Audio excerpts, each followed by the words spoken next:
স্বাধীনতা বিরোধীদের হাতে ক্ষমতা গেলে দেশ টিকবে না। ৭১-এর পরাজিত শক্তি ও পাকিস্তানি বাহিনীর সহযোগীদের হাতে রাষ্ট্রীয় ক্ষমতা গেলে দেশের অস্তিত্ব সংকটে পড়বে। ঠাকুরগাঁও সদরে নির্বাচনী প্রচারণায় এই মন্তব্য করেন বিএনপির মহাসচিব মির্জা ফখরুল ইসলাম আলমগীর। বিস্তারিত বেলাল হোসেনের পাঠানো তথ্য ও ভিডিও চিত্রে।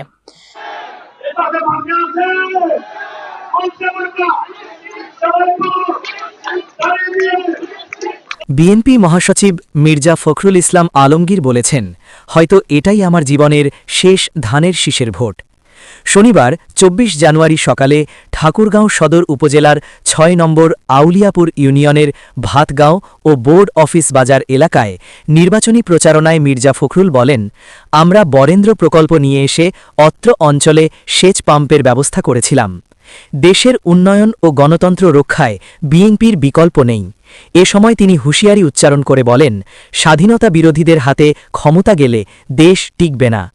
৭১-এর পরাজিত শক্তি ও পাকিস্তানি বাহিনীর সহযোগীদের হাতে রাষ্ট্রীয় ক্ষমতা গেলে দেশের অস্তিত্ব সংকটে পড়বে।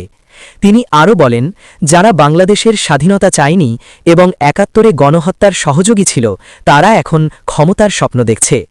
অসাম্প্রদায়িক বাংলাদেশ গড়ার প্রত্যয় ব্যক্ত করে বিএনপি মহাসচিব বলেন, হিন্দু মুসলমান সবাইকে মিলেমিশে এই দেশ গড়তে হবে। জাঠিভাঙা গণহত্যার বীভৎসতার কথা মানুষ আজও ভুলে যায়নি। নিজের রাজনৈতিক সংগ্রামের কথা উল্লেখ করে মির্জা ফখরুল বলেন, ভোটাধিকার আদায়ের আন্দোলনে তাকে ১১ বার জেল খাটতে হয়েছে এবং ১১১টি মামলার মুখোমুখি হতে হয়েছে।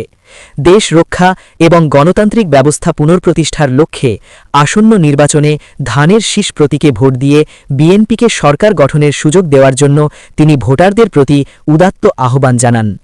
গণসংযোগকালে তিনি স্থানীয় ভোটারদের মাঝে লিফলেট বিতরণ করেন এবং নির্বাচিত হলে এলাকার অধিকতর উন্নয়নের প্রতিশ্রুতি দেন। এ সময় জেলা বিএনপির শীর্ষস্থানীয় নেতৃবৃন্দ ও বিপুল সংখ্যক নেতাকর্মী তার সঙ্গে উপস্থিত ছিলেন।